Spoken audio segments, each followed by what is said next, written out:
교수님 이쪽으로.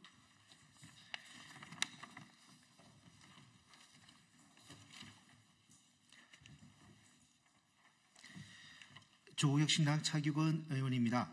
오늘은 더불어민주당의 검투세 폐지 입장 철회를 촉구하는 학계의 공동성명을 소개하고자 합니다.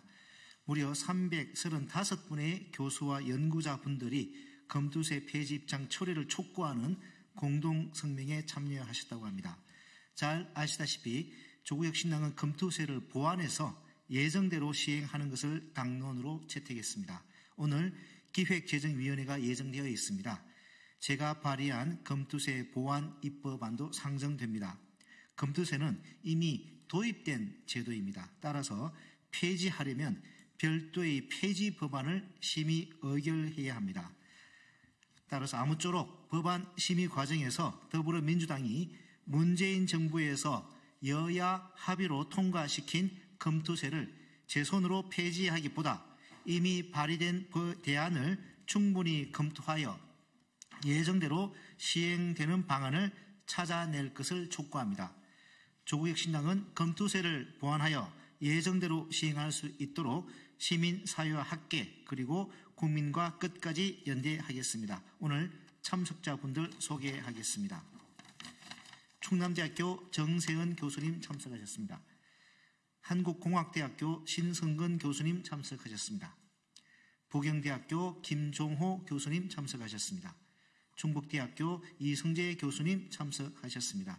그럼 충남대학교 정세은 교수님을 시작으로 오늘 기자회견 취지와 성명을 이어서 듣도록 하겠습니다. 감사합니다.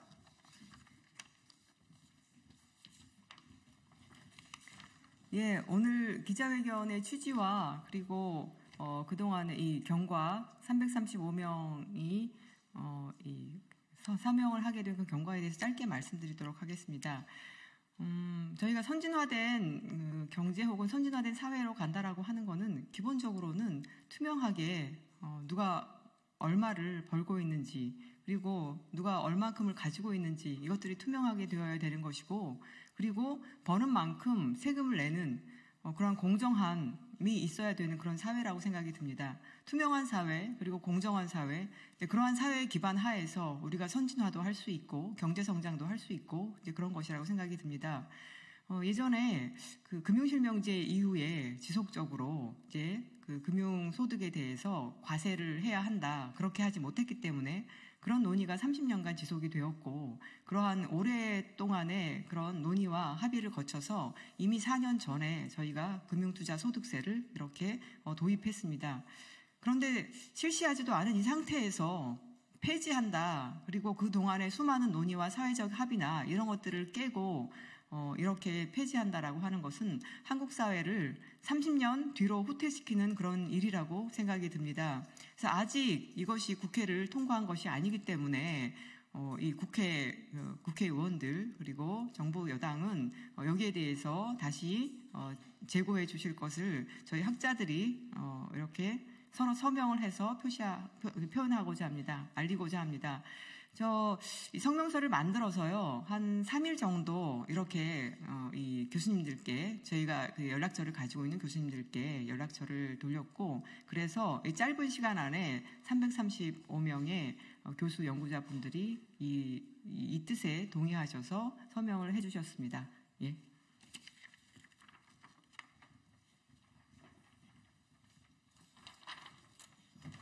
네, 안녕하십니까. 신승근 교수입니다. 지난 2018년 재정개혁특위 때 보수, 진보 진영을 막론하고 학계의 모든 전문가들이 모여서 금융투자소득세에 대해서 논의를 했었는데 역시 아무도 반대하는 분이 없었습니다. 금융투자소득세는 반드시 과세돼야 된다고 생각하고 있었고 그것은 공정과세 원칙에 비춰보면 너무나 당연한 것이겠죠. 그래서 우리나라 헌법재판소도 일관되게 능력에 대한 과세, 응능과세의 원칙을 천명하고 있습니다. 그래서 금융투자소득세를 도입한다는 것은 너무 당연한 것이고요. 이렇게 정부 여당이 부자 감세 추진을 일관되게 추진하고 있어서 이 독주를 막아야 될 제1당인 민주당이 같이 금융투자소득세 폐지 입장을 밝힌 것은 매우 충격적인 일입니다. 그래서 민주당은 금융투자소득세 폐지 입장을 즉각 철회하고 서민과 중산층을 위한 복지 재원을 마련하기 위해서 공정과세 원칙을 일관되게 추진하길 바라겠습니다. 이상입니다.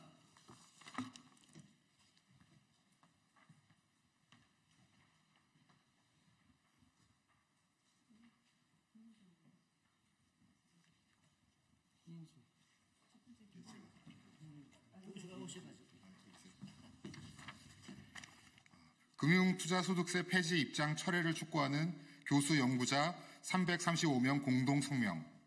더불어민주당은 금융투자소득세 폐지를 즉각 철회하라.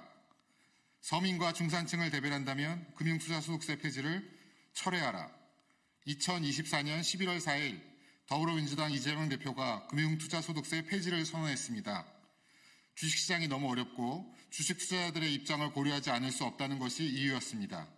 서민과 중산층을 대변한다는 민주당은 1% 주식 부자들의 세금은 걱정하면서 경제와 민생의 어려움을 벼랑 끝으로 몰린 서민, 노동자, 자영업자들의 고통은 보이지 않는 듯합니다. 일용직 노동자의 근로소득에도 6%의 세금을 매기는데 10억 원 이상을 투자하여 거둔 소득에는 세금을 걷지 않겠다는 것입니다. 한동훈 대표가 민생을 위해 금융투자소득세를 폐지해야 한다고 발언한 것과 하나도 다를 바 없다는 점에서 더욱 참담함을 느낍니다. 합의, 원칙, 신뢰를 지키려면 금융투자소득세 폐지를 철회하라. 금융투자소득세는 소득이 있는 곳에 과세한다는 조세 원칙을 실현하고 금융상품에 따라 소득 구분, 세율, 상품 간 손익통산이 제각각 적용되어 복잡하고 일관성 없는 과세 체계를 합리화하기 위해 도입되었습니다. 2019년 추경호 국민의힘 원내대표가 관련 법안을 대표 발의하고 2020년 문재인 정부에서 금융세제 개편 방안을 발표하면서 같은 해 국회 여야 합의로 통과된 정책이자 약속입니다. 이러한 금융세제 선진화에 역행한 것은 상장 주식 양도차익 과세 대상인 대주주 요건을 10억 원에서 50억 원으로 상향한 윤석열 정부입니다. 민주당은 이번 여름까지만 해도 투자소득세 폐지를 부자 감세라 비판해왔습니다. 불과 몇 개월 만에 원칙과 소신이 모두 무너질 위기에 놓였습니다. 윤석열 정부 부자 감세를 정당화하지 않으려면 금융투자소득세 폐지를 철회하라. 금융투자소득세 유예 폐지 논란은 사모펀드 혜택설, 주가 폭락설 등 온갖 오해와 억측을 낳았습니다. 사모펀드 투자자 중 개인의 비중은 3%밖에 되지 않고 일시적 영향을 제외하고 주가는 근본적으로 기술력과 경제 성장성에 의해 정해집니다. 그럼에도 금융투자소득세는 수많은 유언비어와 여론전에 의해 절대 도입되어서는 안 되는 나쁜 세금으로 취급되었습니다. 무엇보다도 소득 있는 곳에 세금 있다는 조세 원칙이 근거 없는 주장과 일부 여론에 휩쓸려 훼손될 수 있다는, 훼손되어도 된다는 선례가 남겨질 상황에 처해 있습니다. 벌써부터 민생을 위한 상속세 인하 주장까지 제기되고 있습니다. 다음은 종부세의 차례일지도 모릅니다. 조세 원칙이 무너져도 된다는 그 정당성의 종지부를 민주당이 찍어서는 안 될 것입니다. 윤석열 정부 임기 반환점이 지나갔습니다. 앞으로의 과제가 산적해 있습니다. 이제는 가열차게 부자 감세 저지, 민생 회복과 복지 확대, 저출생 고령화, 불평등 양극화, 기후위기 등 복합 위기를 대응해 나가야 합니다. 그런데 금융투자소득세가 폐지된다면 세수복원, 새로운 세원 발굴을 어떻게 논의하겠습니까? 민주당의 선택은 금융투자소득세 하나만이 아닌 앞으로의 조세정책 방향 전반에 영향을 미치는 중요한 결정이 될 것입니다. 이제 더불어민주당의 정치적 결단과 책임 있는 자세가 필요한 때입니다. 즉각 금융투자소득세 폐지를 철회하십시오. 2024년 11월 13일 조세정의 구현과 복지국가 시대에 필요한 조세재정 정책을 바라는 교수 연구자 일동,